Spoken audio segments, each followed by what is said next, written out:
One call and you're finished. My dad doesn't negotiate. He ERs his careers. Now let me walk out or you'll regret saying no. I'll never forget the moment Tiffany Sterling walked into my courtroom. It wasn't just the way she walked, like she owned the building. It was the sound of her heels clicking against the floor, a rhythm of pure, unfiltered arrogance. She was wearing a white designer pantsuit that probably cost more than the bailiff's annual salary, and she had these oversized sunglasses pushed up on her head, even though we were indoors. She was chewing gum, looking around the room with an expression of absolute boredom, as if being arraigned for assaulting a police officer was just a minor inconvenience in her social calendar. What she didn't know was that I had spent the last hour reviewing the dashcam footage in my chambers. The audio from that night was still ringing in my ears, her high-pitched screaming, the insults, the sheer audacity. But when she walked in, she didn't look like a criminal defendant. She looked like she was waiting for VIP service at a nightclub. I looked down at the docket. Tiffany Sterling, age 24. Charges: disorderly conduct, resisting arrest, and assault on a law enforcement officer.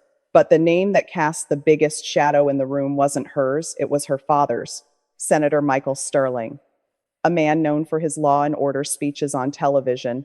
The irony wasn't lost on me. I shifted my gaze to the arresting officer, James Miller. He was standing by the prosecution table, posture rigid, hands clasped behind his back. He was young, likely a rookie, and I noticed a thick bandage wrapped around his right wrist. He looked nervous, not because he had done anything wrong, but because he knew exactly who he was up against. In this city, going against a Sterling usually meant the end of your career. I made a mental note right then. Officer Miller needs to know he's safe in this room. I called the court to order. The gavel struck the wood block, echoing through the silence. Case number 4921. The state versus Tiffany Sterling, I announced. Miss Sterling, please approach the bench. She didn't move immediately. I watched her finish typing something on her phone, hit send with a smirk, and then slowly slide the phone into her purse. She sauntered to the defendant's table, not even glancing at Officer Miller or the prosecutor. She looked directly at me, popped her gum, and sighed. Are you Tiffany Sterling? I asked, keeping my voice neutral. She rolled her eyes. Obviously, she said, her tone dripping with disdain. Can we hurry this up, Judge? I have a brunch reservation at 11, and my lawyer said this would only take 5 minutes. A collective gasp went through the gallery.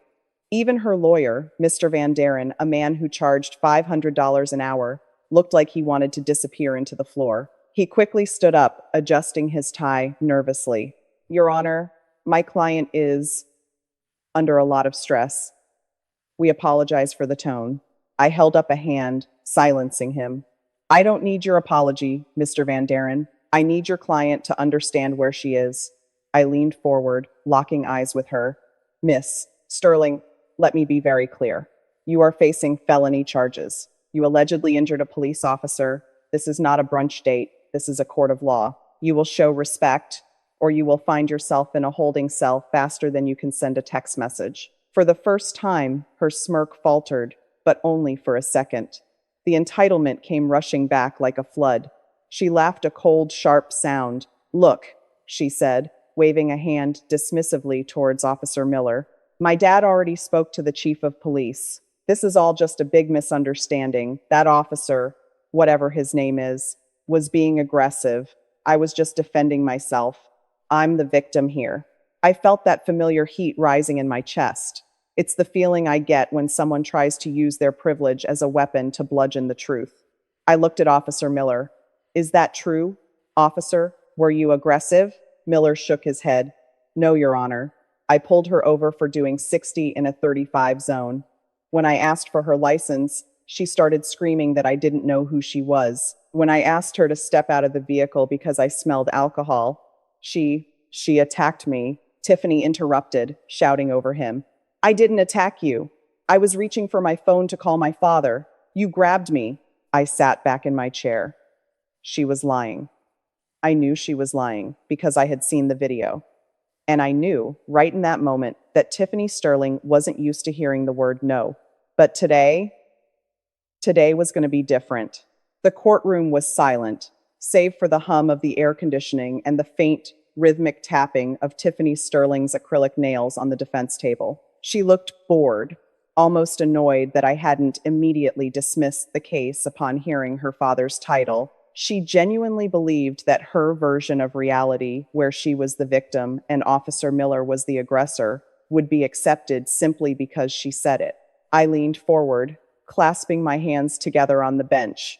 "Miss Sterling," I said, my voice low and steady, "you seem very confident in your recollection of events. You claim Officer Miller was aggressive. You claim you were merely reaching for your phone. You claim you are the victim here." She popped her gum again, a sharp, disrespectful sound. "I am the victim," she insisted, checking her reflection in the back of her spoon-shaped nails. "And once my dad gets here, you're all going to be really sorry for wasting my time?" I nodded slowly. "Well, Miss Sterling, in this courtroom, we don't rely on threats, and we certainly don't rely on who your father is. We rely on evidence, and fortunately for everyone involved, Officer Miller's patrol car was equipped with a high-definition dash cam. And his uniform? It had a body camera, and I've seen both. For the first time, her hand stopped tapping. Her lawyer, Mr. Van Daren, closed his eyes briefly, as if bracing for a physical blow. He knew what was coming.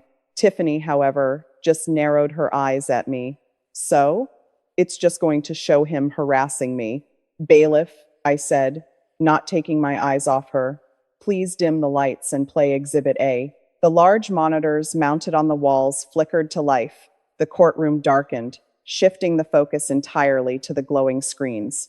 The video began. It showed the dark streets of our city, illuminated only by streetlights passing in a blur.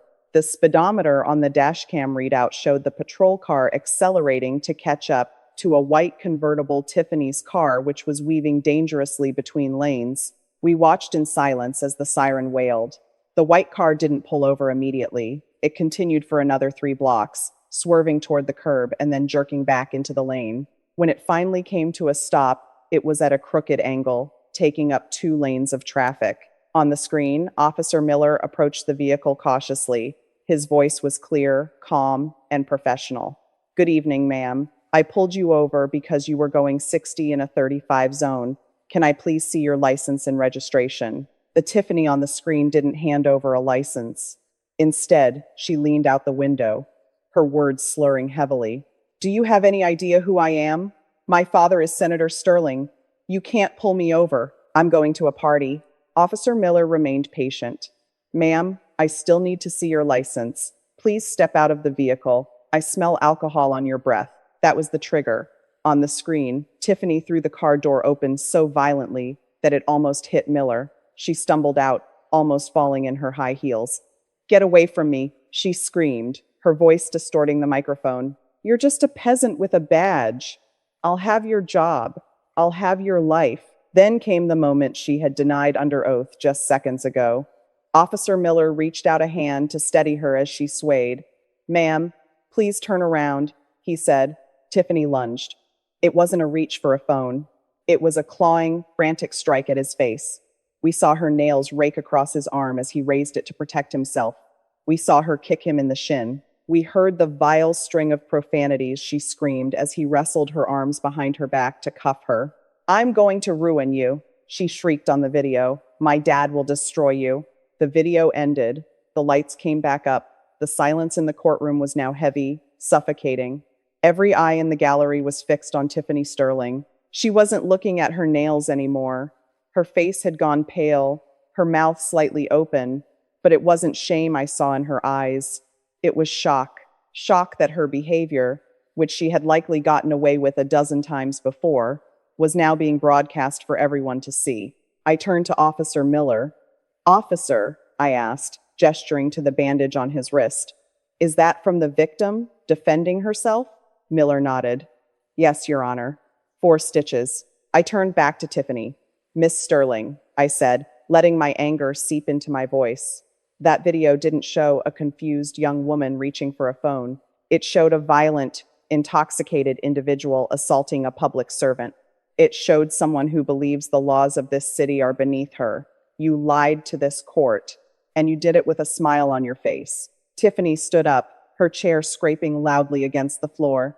That video is edited, she shouted, pointing a shaking finger at the screen. That's not how it happened. He provoked me. You're all trying to frame me because of my dad. Her lawyer grabbed her arm, trying to pull her down. Tiffany, sit down. Shut up, he hissed, panic finally breaking through his professional demeanor. She yanked her arm away. Don't touch me, she yelled at him, then turned her fury back to me. You think you can judge me? You're nobody. My dad is going to walk through those doors any minute. And when he does, you're going to be begging for my forgiveness. I stared at her, unblinking. I had seen entitlement before, but this was something else.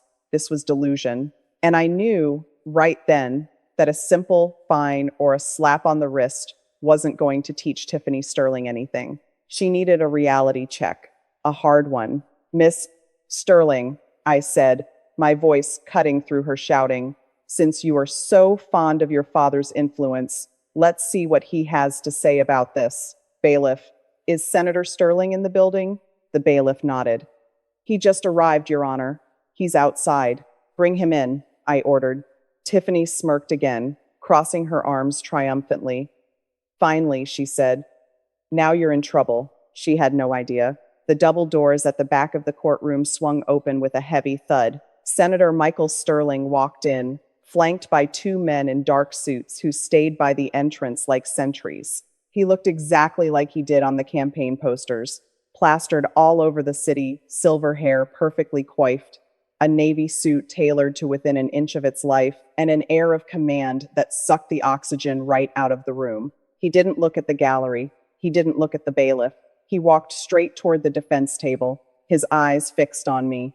It was a power move, a subtle way of saying that this was a meeting between equals, not a man entering a court of law. Tiffany's entire demeanor changed instantly. The arrogant, shouting brat vanished, replaced by a tearful, trembling victim. She ran to him, grabbing his arm with both hands. Daddy, she wailed, her voice cracking theatrically. You have to stop them. They're treating me like a criminal. That judge yelled at me. That officer hurt my arm. Senator Sterling patted her hand gently, but his eyes never left mine. It's okay, sweetheart, he said, his voice a smooth, practiced baritone. I'm here now. We'll get this sorted out. He stepped forward, bypassing the railing and standing right next to Mr. Van Daren, who looked relieved to have someone else take the heat. Good morning, Your Honor, the senator said. He smiled, but it didn't reach his eyes. I apologize for the disruption. I'm sure we can all agree that things have gotten a little out of hand today. My daughter is young. She's spirited. Sometimes that spirit is misinterpreted. I leaned back, crossing my arms over my robe. Misinterpreted? I asked. Senator, your daughter is standing here because she is charged with assaulting a police officer. There is nothing ambiguous about kicking an officer in the shin or screaming threats at him. The senator chuckled softly, a dismissive sound meant to minimize everything I had just said. Judge, let's be reasonable. We both know how these traffic stops can escalate. Officer Miller is young, perhaps a bit overzealous. Tiffany was frightened. I'm sure if we look at the totality of the circumstances, we can find a way to resolve this without unnecessary damage to a young woman's future. Or mine. The implication hung in the air like smoke. Or mine. He was reminding me, subtly, that he was up for re-election. He was reminding me that he sat on the committee that oversaw judicial appointments.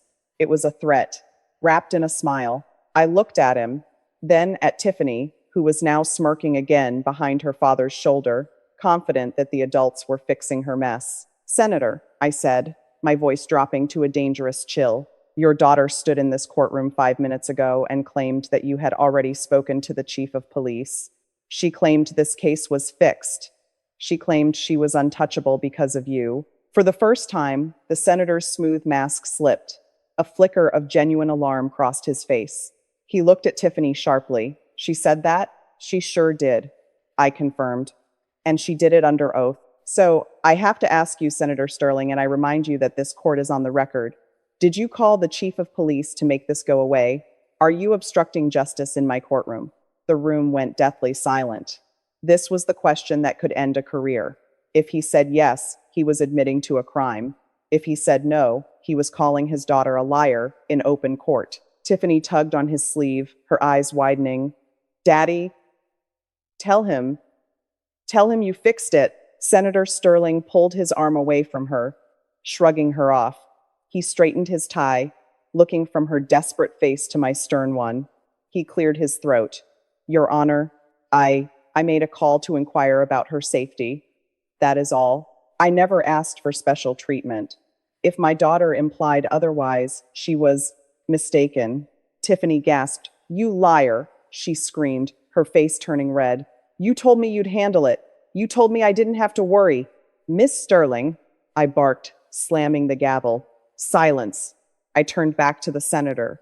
He looked uncomfortable now, sweat beading on his forehead. He had tried to play the diplomat, but his daughter's mouth was dragging him into the mud. Senator, I continued, since you are here, and since you claim this is all a misunderstanding of a spirited young woman, I think it is vital that you see exactly what your daughter did last night. You haven't seen the footage, have you? He shook his head stiffly. No, Your Honor. I was told it was a minor traffic dispute. I motioned to the bailiff. Play it again. Exhibit A. Audio up. The screens flickered back to life. The senator watched. He watched his daughter swerving across the road. He watched her scream. Do you know who I am? He watched her strike Officer Miller. He heard her scream. My dad will destroy you. I watched the senator's face as the video played. I watched the arrogance drain away, replaced by something else. Humiliation. He wasn't watching a spirited girl. He was watching a political liability. He was watching his own name being used as a weapon to assault a police officer. When the video ended, the senator didn't look at me. He looked at Tiffany, and the look on his face wasn't fatherly love. It was pure, cold fury. Daddy, Tiffany whispered, her voice trembling for real this time. Senator Sterling turned slowly to face me. Your Honor, he said, his voice devoid of that smooth charm. I have seen enough, but I wasn't done. Oh, we are just getting started, Senator, I said, because there is one more thing on that video you missed, one more threat she made, and I want to address it right now. Tiffany shrank back. She knew what was coming. And judging by the senator's expression, he was no longer here to save her. He was here to save himself. I signaled to the bailiff. Fast forward to the 3-minute mark, I instructed. The video on the screen skipped forward. The image showed Tiffany in the back of the patrol car, handcuffed, her face pressed against the plexiglass divider. She wasn't screaming anymore. Her tone had shifted from aggression to negotiation, a slurred, desperate negotiation. On the screen, Tiffany's voice was clear. Look, officer. Miller, right? We don't have to do this. My dad has a campaign re-election fund. It's huge. Nobody tracks the petty cash. I can Venmo you $5,000 right now. Just open the door, let me walk away, and you get $5,000. My dad won't even notice it's gone. He uses it to fix problems like this all the time. The audio cut out as the bailiff paused the video. The silence in the courtroom wasn't just heavy, it was dangerous. I looked at Senator Sterling. His face had drained of all color, leaving him looking gray and old. His daughter hadn't just admitted to attempting to bribe a police officer. She had casually accused a sitting senator of campaign finance fraud and misuse of funds. She had just handed his political opponents the weapon they needed to end his career. I turned my gaze to Tiffany. Attempted bribery of a public official, I said, ticking it off on my fingers. And not just with your own money, but with what you claim are misappropriated campaign funds. Miss Sterling, do you realize you just implicated your father in a federal crime? Tiffany looked around the room, blinking rapidly. She didn't understand the gravity of what she had done. She still thought this was about a speeding ticket. I was just talking, she stammered. I didn't mean it. I just wanted to go home. I leaned forward. You offered $5,000 to a police officer to let you escape custody. That is a felony, Miss Sterling. And suggesting your father uses campaign funds to fix problems? I imagine the ethics committee will be very interested in that particular statement. Senator Sterling moved. He stepped away from the defense table, creating physical distance between himself and his daughter. It was a subtle movement, but in the language of the courtroom, it was a scream. He was cutting the cord. Your Honor, the senator said, his voice tight and strained, I would like to state for the record, unequivocally, that I have no knowledge of any such funds being used for personal matters. My daughter she is clearly intoxicated in that video and speaking nonsense. I do not condone bribery. I do not condone her actions. Tiffany whipped her head around to look at him. Daddy, what are you doing? The senator didn't look at her. He looked at me, his eyes pleading. Judge Boyd, I have spent 30 years building a reputation for integrity. I will not let the reckless actions of a spoiled child destroy that. She is an adult. She made her choices. If she broke the law, she must face the consequences. I will not interfere. The air left Tiffany's lungs in a sharp gasp. But you said you'd fix it. You always fix it. Not this time, Tiffany, the senator said, cold and final. Not when you drag my name through the mud on a police recording. You're on your own. He turned to his security detail. I'll be in the car. Wait! No! Tiffany screamed, lunging for him. But Mr. Van Daren held her back. You can't leave me here. Daddy, the door swung shut behind him. Senator Sterling was gone. Tiffany stood there, chest heaving, tears streaming down her face. But they weren't tears of remorse. They were tears of a child who had just been told no for the first time in her life and had lost her safety net. She turned back to me, her eyes wild with panic and rage. This is your fault, she shrieked, pointing a manicured finger at the bench. You tricked him. You made him leave. You hate me because I'm rich. You're just a jealous, old, that is enough. My voice boomed through the courtroom, amplified by the microphone, cutting off her tirade instantly. I stood up, towering over the bench. Miss Sterling, you are dangerously close to being held in contempt. Your father has left. Your money cannot help you here. Your threats mean nothing to me. The only thing that matters now is the law. And right now, the law is looking at you and seeing a violent, manipulative, and corrupt individual. I sat back down, smoothing my robes. The room was so quiet you could hear a pin drop. Tiffany was trembling, her mouth open, but no words came out. She had finally been silenced, not by force, but by the crushing weight of reality. Mr. Van Daren, I said calmly to her lawyer, your client has just admitted to bribery on tape, assaulted an officer on tape, and implicated a senator in fraud on tape. Unless you have a miracle in your briefcase, I suggest you stop looking for a dismissal and start thinking about a plea deal, because I am ready to set bail. And I promise you, it will not be an amount she can simply Venmo from her father's account. Tiffany sank into her chair, burying her face in her hands. She finally understood. The game was over. But I wasn't finished. There was one more person in the courtroom who needed to be addressed. I looked over at Officer Miller, who was watching this unfold with wide eyes. Officer Miller, please step forward, I said. He approached the bench, looking unsure. Yes, Your Honor? I looked at his bandaged wrist, then at Tiffany's weeping form. I have a question for you, officer. When she offered you that $5,000, did you hesitate? Miller stood tall.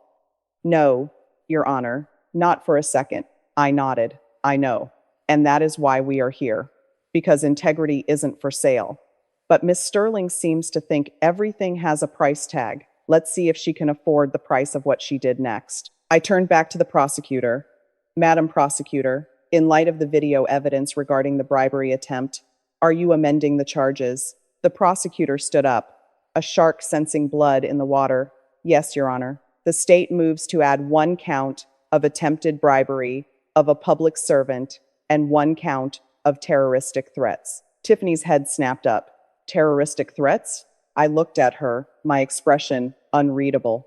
You threatened to destroy a man's life, Miss Sterling. You threatened to use political power to end his career and starve his family. In my courtroom, that is a threat. And now you are going to answer for it. The atmosphere in the courtroom had shifted from a tense legal proceeding to something akin to a wake. The illusion of Tiffany Sterling's invincibility hadn't just cracked, it had shattered into 1,000 pieces the moment those double doors closed behind her father. She looked small now, huddled in her designer chair, her mascara beginning to smudge under eyes that were wide with a dawning, terrifying comprehension. Mr. Van Daren stood up. He looked exhausted, like he had aged 10 years in the last 10 minutes. Your Honor, he began, his voice lacking its usual confident boom. My client pleads not guilty to the new charges. We ask for a reasonable bail. Miss Sterling has no prior criminal record. She is a lifelong resident of this city. She is not a flight risk. I looked at the prosecutor, Miss Gable. She was already on her feet. Your Honor, the state strongly disagrees. The defendant is captured on high-definition video attempting to bribe a police officer to let her flee the scene of a crime. That is the very definition of a flight risk. Furthermore, she has just demonstrated that she has access to significant financial resources she is willing to use illegally to evade justice. Miss Gable paused, letting that sink in, then delivered the final blow. And, Your Honor, given the threats made against Officer Miller's career and the implication of political retaliation, we believe she poses a danger to the integrity of this case. We request bail be set at $500,000, cash only, and that she surrender her passport immediately. Tiffany gasped so loud it echoed. 500,000? Are you insane? I didn't kill anyone. Miss Sterling, Mr. Van Daren hissed, grabbing her arm. Be quiet. I looked down at her. Miss Sterling, you are lucky the state isn't asking for remand without bail. You tried to buy a police officer for $5,000. You tried to buy your way out of a DUI. You tried to buy your way out of an assault charge. You seem to think that the justice system is a marketplace where you can haggle for your freedom. I lean back, tapping my pen against the bench. Mr. Van Daren says you have no prior record. That may be true, but I suspect that is only because up until now, Daddy has always been there to make the problems go away. Today, he is not here. Today, you are being judged on your actions, not your surname. I turned to Officer Miller. Officer, did you feel threatened by Miss Sterling's statements regarding her father's influence? Miller stood up again. Yes, Your Honor. I have a family. I have a mortgage. When she said she would have my job, I believed she could do it. I was terrified. I nodded. A police officer, terrified of doing his job because of political retaliation. That is not just a threat to him. That is a threat to the rule of law. If officers are afraid to arrest the wealthy and powerful, then we do not have a justice system. We have a caste system. And I will not allow that in my city. I turned back to Tiffany. Miss Sterling, please stand. She stood up shakily, clutching her purse like a lifeline. I am setting bail, I announced, my voice ringing clear, but it will not be the standard amount. Given your admitted attempt to bribe an officer and your flight risk status, I am setting bail at $1 million. $1 million, Tiffany screamed. You can't do that. That's unconstitutional. I wasn't finished. Cash only, I continued, ignoring her outburst. No bondsman, no property collateral, $1 million in cash. And as a condition of your release, you are to be placed on house arrest with an ankle monitor. You are prohibited from consuming alcohol. You are prohibited from using social media. And you are strictly prohibited from contacting Officer Miller or any member of his family. Tiffany looked at me, her mouth agape. Social media? But I'm an influencer. That's my job. How am I supposed to make money? I raised an eyebrow. Perhaps you should have thought about your career before you decided to assault a police officer and live stream your entitlement. If you violate any of these conditions, if you make one post, if you take one sip of champagne, if you step 1 foot off your property, your bail will be revoked, and you will await trial in the county jail. Do you understand? She didn't answer. She just stared at me, the reality of her situation crashing down. The brunch reservation was gone. The shopping trip was gone. Her father was gone. And now her freedom was gone, held ransom by a price tag even she couldn't easily pay. Mr. Van Daren looked at me, defeat etched into his features. We understand, Your Honor, but Tiffany wasn't done. She reached into her purse and pulled out a sleek, black credit card. I can pay it, she shouted, waving the card in the air like a weapon. I have a black card. It has no limit. I'll pay the $1 million right now. Just let me go, the gallery murmured. It was pathetic. It was tragic. It was the ultimate display of someone who truly believed money solved everything. Miss Sterling, I said, my voice dropping to a near whisper. Put the card away. This is a court of law, not a Louis Vuitton store. We do not accept American Express. You will be taken into custody by the sheriff's department. You will be processed. You will be fingerprinted. You will trade that pantsuit for an orange jumpsuit, and you will sit in a cell until someone brings a cashier's check to the clerk's office. I nodded to the bailiff. Take her into custody. As the bailiff approached with the handcuffs, Tiffany recoiled. Don't touch me. Do you know how much this outfit costs? You'll ruin the silk. The bailiff, a woman who had seen it all, didn't hesitate. She spun Tiffany around, pulling her arms behind her back. The sound of the handcuffs ratcheting shut was loud and final. Click, click, click. Ow, you're hurting me, Tiffany wailed as she was marched toward the side door leading to the holding cells. Call my dad. Somebody call my dad. But nobody moved. The door clicked shut behind her, cutting off her screams. I looked at the empty spot where she had stood. The air in the room felt lighter. The energy of entitlement had been sucked out, leaving behind only the stark, cold reality of justice. I looked at Mr. Van Daren, who was packing his briefcase with shaking hands. Mr. Van Daren, I suggest you go visit your client. She is going to need a lot of help adjusting to her new accommodations. And I suggest you tell her that the next time she enters this courtroom, she better leave the attitude and the checkbook at the door. I turned to Officer Miller. Officer, I want to thank you for your professionalism. You held the line when it mattered. You are dismissed. Miller nodded, a look of profound relief washing over him. Thank you, Your Honor. But as I watched the courtroom clear, I knew this wasn't over.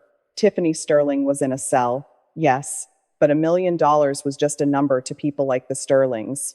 She would be out. And when she came back for the actual trial, the real war would begin. Because people with that much privilege don't just give up, they get even. I gathered my papers, ready to leave the bench, when the clerk handed me a note. It had just been delivered by a courier. It was sealed with the Senate seal. I opened it. It was handwritten. It wasn't an apology. It was a warning. Judge Boyd, it read, you made your point. Now let her go. Or, I will open an investigation into your Judicial Conduct Committee by morning. Senator Sterling. I stared at the note. He had abandoned her in public to save face, but behind the scenes, the machine was already turning. He thought he could bully me. He thought he could threaten me in my own house. I looked up at the empty courtroom, a smile touching my lips. Bring it on, Senator, I whispered. Bring it on. I didn't crumble the note. I didn't hide it in my robe. I placed it flat on the bench, smoothing out the heavy, cream-colored bond paper with the palm of my hand. The Senate seal stared up at me, a symbol of authority that was now being used as a tool of extortion. Senator Sterling thought he was playing chess, but he had just made a move so reckless it bordered on political suicide. Bailiff, I shouted, my voice stopping the few remaining people who were heading for the exit. Lock the doors. Nobody leaves this courtroom. The bailiff froze, hand on the latch, then immediately turned the deadbolt. The click echoed like a gunshot. A murmur of confusion rippled through the gallery. Mr. Van Daren, who had been halfway down the aisle, stopped and turned around, his face a mask of confusion. Your Honor, he asked, is there a problem?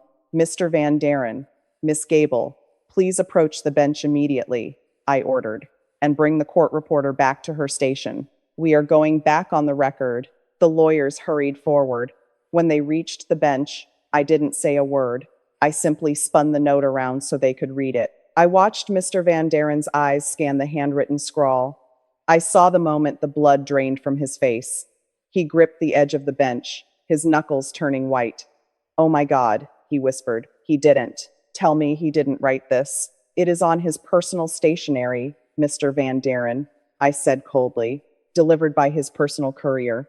And unless someone forged his handwriting and stole his seal in the last 5 minutes, your client's father just threatened a sitting judge in an attempt to influence a criminal proceeding. Miss Gable, the prosecutor, read the note and looked up, her eyes wide. Your Honor, this is obstruction of justice. This is intimidation of a judicial officer. These are felonies. I nodded. Yes, they are. and they are being committed in real time. I turned to the bailiff. Bailiff, is Senator Sterling still in the building? I believe he is in the parking lot, Your Honor. His driver was waiting. Get the sheriff's deputies, I commanded. Bring him back here. Now, if he refuses, tell him I will issue a bench warrant for his arrest before his car hits the main road. The bailiff sprinted out the side door. I sat back, looking at the stunned lawyers. Mr. Van Daren, you represented the daughter. Do you represent the father as well? Van Daren shook his head frantically. No, Your Honor. Absolutely not. I need to recuse myself from any matter involving the senator. I cannot be part of this. Wise choice, I said. 10 minutes later, the side door opened. Senator Sterling walked in, flanked by 3 sheriff's deputies. He wasn't the polished politician anymore. His tie was loosened, his face flushed with a mixture of rage and humiliation. He marched down the center aisle, ignoring the few reporters who had stayed behind and were now frantically typing on their phones. He stopped at the bar, glaring at me. Am I under arrest, Judge? He demanded, his voice booming. Because if I am, you better have a damn good reason. I have immunity while the Senate is in session. I leaned forward, picking up the note. I held it up for the room to see. Immunity covers legislative acts, Senator, I said calmly. It does not cover threatening a judge to release your daughter. I handed the note to the court clerk. Madam Clerk, please mark this as Court Exhibit B.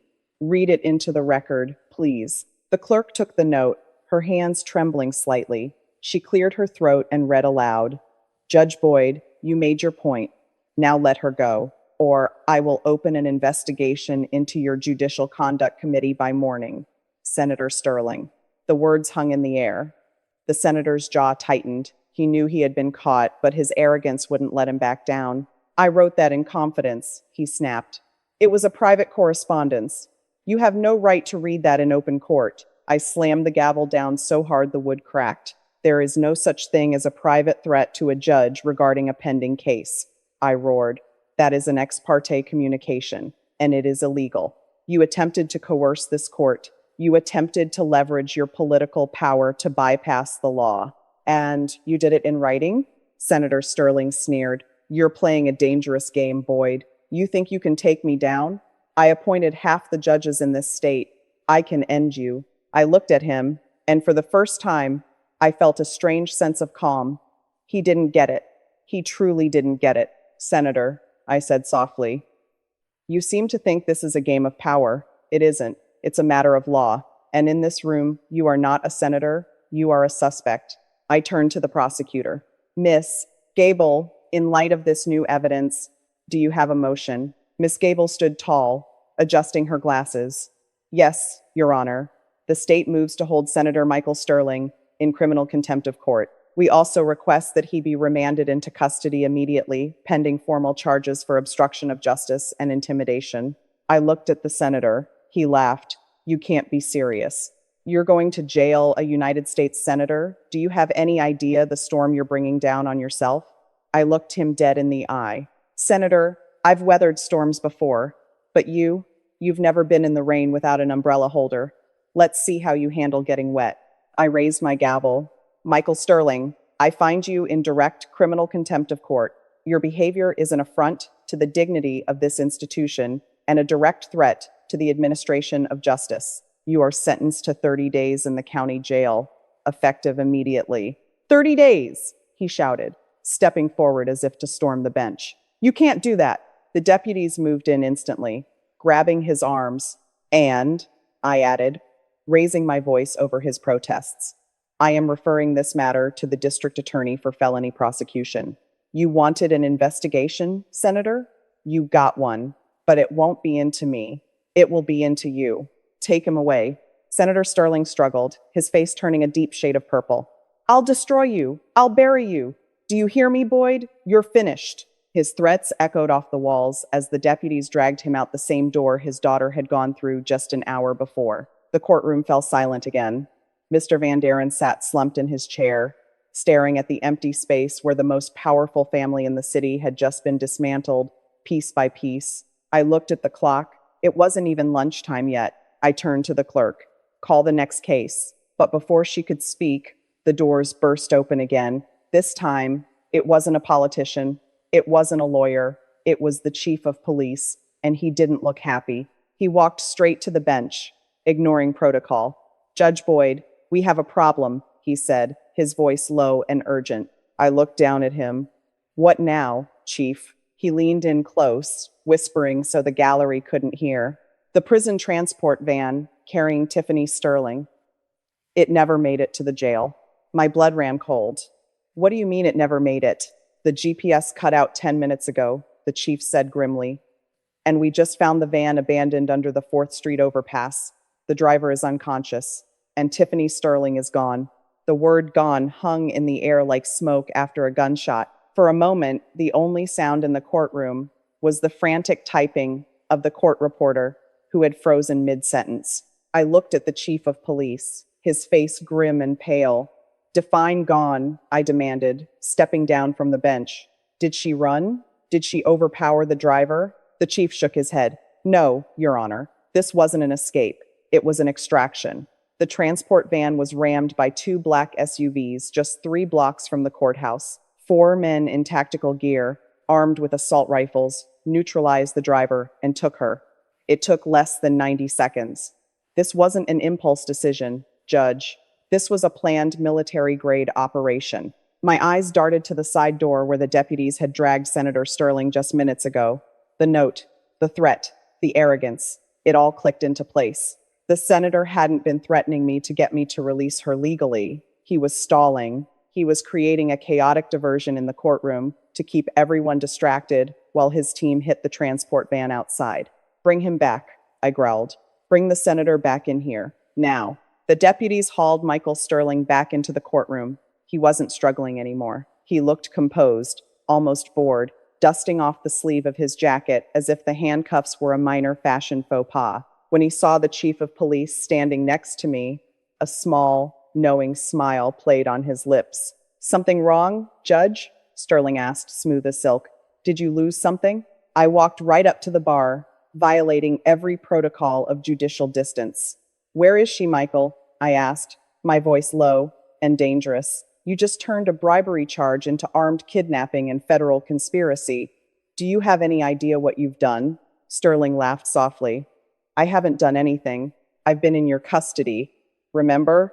I'm just a concerned father. If my daughter has disappeared, well, perhaps your sheriff's department isn't as competent as you think. Maybe she was kidnapped. Maybe I should sue the city for failing to protect her. He was playing the game, and he was playing it well. He knew that without proof he ordered the hit, he could spin this as a tragedy where he was the victim. You think you're clever, I said, but you forgot one thing. The driver had a body camera, and traffic cams are everywhere. We will find them, and when we do, they won't just be charged with escape. They'll be charged with terrorism, and you will die in prison. Sterling leaned in, his voice a whisper only I could hear. They're already out of your jurisdiction, Boyd. By the time you find that van, she'll be on a plane to a country that doesn't have an extradition treaty. You lost. Accept it. Just then, the chief's radio crackled to life. Chief, this is dispatch. We have a situation. We found the ankle monitor. The chief pressed his earpiece. Where? The highway? The airport? No.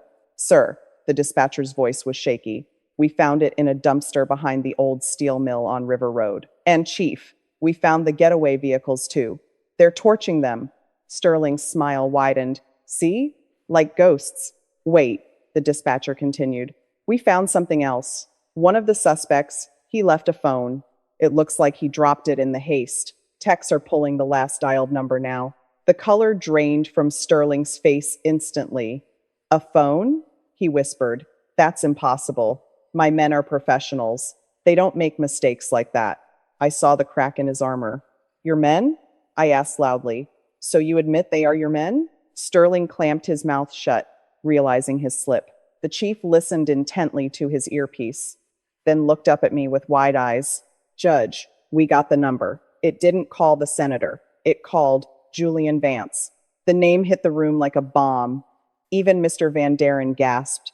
Julian Vance wasn't a fixer. He wasn't a security guard. He was a notorious cleaner for the cartel. He didn't extract people to save them. He extracted people to silence them. I looked at the senator. He looked like he was going to be sick. He staggered back against the railing, his arrogance completely gone, replaced by a dawn of absolute horror. Vance, Sterling stammered. No, no, no, no. I called security. I called the extraction team. I didn't call Vance. Why would Vance have her? I asked, stepping closer. Tell me, Senator, why would a cartel hitman have your daughter?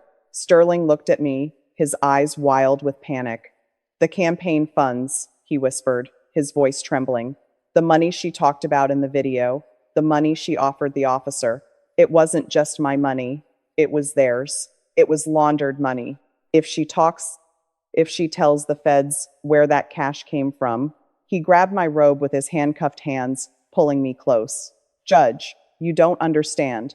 They didn't take her to save her. They took her to kill her. She knows the codes. She knows the accounts.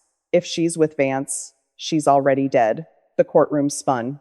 This wasn't just corruption anymore. This was a death sentence.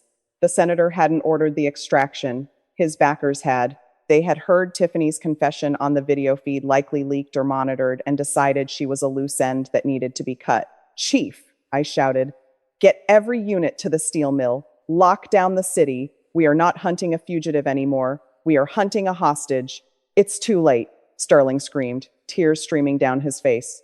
You don't know Vance. He doesn't leave loose ends. You have to let me go. I can call him. I can make a deal. You are going nowhere, I ordered. Deputies, get him to a secure holding cell and put him on suicide watch. He is our only witness. As they dragged the screaming senator away, I turned to the chief. How long ago was the phone dropped? 10 minutes, the chief said. They can't be far. Then we go, I said, stripping off my judicial robe. You, Your Honor? The chief asked, stunned. You're a judge? Not right now, I said, grabbing my keys. Right now, I'm the only man who knows exactly what she admitted to. And if she dies, the truth about this entire city dies with her. I'm riding with you. The chief didn't argue. We ran out the side doors, sirens wailing in the distance. The chase was on. And for the first time in 40 years, I wasn't waiting for the evidence to come to me. I was going to get it. The ride to the steel mill was a blur of flashing lights and adrenaline. When we arrived, the scene was chaotic. SWAT teams had set up a perimeter, their rifles trained on the rusted, corrugated metal doors of the old foundry. The air smelled of burning rubber and ozone. I stood by the command vehicle, watching the monitor as the tactical team breached the building. Through the body cams, I saw the dark, cavernous interior. I heard the shout, "Police, get down!" And then I saw him. Julian Vance was standing on a catwalk, holding Tiffany Sterling by the hair. She wasn't screaming anymore. She was limp, her eyes vacant with shock. She was no longer the arrogant heiress who had demanded VIP treatment. She was a terrified girl, realizing that her father's stolen money had put a price on her head. Vance didn't fight. He was a businessman.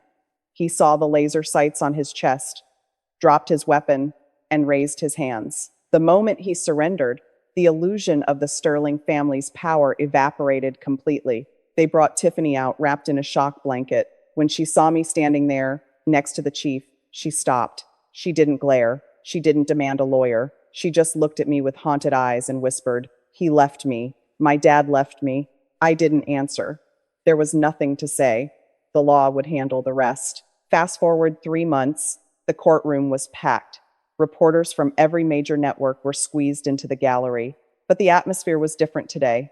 There was no gum chewing. There were no designer sunglasses. The defendant's table was occupied by Tiffany Sterling, but the girl sitting there bore little resemblance to the one who had strutted in months ago. She was wearing a simple gray blouse and slacks. Her hair was pulled back in a ponytail. She looked tired, but she also looked awake. Her lawyer, Mr. Van Daren, stood up. "Your Honor, we are ready to proceed with sentencing." I looked at the file in front of me. It was thick. In the months since that night at the steel mill, Tiffany had done something unexpected. She had talked. She had told the FBI everything, the accounts, the codes, the meetings she had overheard her father take with cartel representatives. Her testimony had led to the indictment of Senator Michael Sterling on charges of racketeering, money laundering, and conspiracy to commit murder. The senator was currently sitting in a federal supermax, awaiting a trial that would likely put him away for the rest of his life. Julian Vance was serving 3 life sentences. And Tiffany? She had pleaded guilty to assault on a police officer, attempted bribery, and disorderly conduct. Miss Sterling, I said, my voice echoing in the silent room, you stand before this court for sentencing. The state has recommended leniency due to your substantial cooperation in the federal case against your father. But my job isn't to weigh your utility to the FBI. My job is to weigh your actions in this community. Tiffany stood up. Her hands were clasped in front of her, trembling. Do you have anything to say? I asked. She took a deep breath. Yes, Your Honor. She turned around. She didn't look at the cameras. She looked directly at Officer Miller, who was sitting in the front row. Officer Miller, she said, her voice shaking but clear. I am so sorry. I treated you like you were nothing. I threatened your family. I tried to buy your integrity. I was a horrible, selfish person who thought the world revolved around me. You saved my life that night by doing your job, even after I abused you. I don't expect you to forgive me, but I need you to know that I am sorry. Miller looked at her, his face stern. He nodded once, slowly. It was more grace than she deserved, but it was enough. Tiffany turned back to me. Judge Boyd, I thought my father's money made me special. I thought it made me safe. I realize now that it was just poison. I deserve to be punished. I'm ready. I watched her for a long moment. This was the transformation I always hoped for, but rarely saw. The Karen mask had fallen away, leaving a human being underneath. Miss Sterling, I began, you committed serious crimes. You assaulted an officer. You tried to corrupt the justice system. Those actions demand consequences, regardless of who your father is or where he is now. I paused, letting the weight of the moment settle. However, I also recognize that you have paid a heavy price already. You have lost your family. You have lost your fortune. You have nearly lost your life. And you have helped dismantle a criminal empire that was poisoning this city. I picked up my pen. Therefore, on the charge of attempted bribery, I sentence you to 5 years in prison, suspended. On the charge of assault on a police officer, I sentence you to 18 months in the state correctional facility. You will serve that time. There is no bail. There is no buying your way out. You need to understand that actions have consequences that money cannot fix. Tiffany nodded, tears streaming down her face. Thank you, Your Honor. But, I added, I am also ordering that upon your release, you spend 3 years on probation. During that time, you will speak at schools. You will tell young people exactly what happened to you. You will tell them that entitlement is a trap and that character is the only currency that matters. I slammed the gavel. The bailiff moved to take her into custody. This time, Tiffany didn't scream. She didn't pull away. She held out her hands for the cuffs. As they led her away, she looked back at me one last time. It wasn't a look of hatred. It was a look of gratitude. She was going to prison, yes, but for the first time in her life, she was free. I watched the doors close behind her. The gallery erupted into noise, reporters shouting questions, cameras flashing. I sat there for a moment, listening to the chaos. I thought about the senator, sitting in his cell, wondering where it all went wrong. I thought about Officer Miller going home to his family, safe, and I thought about the law.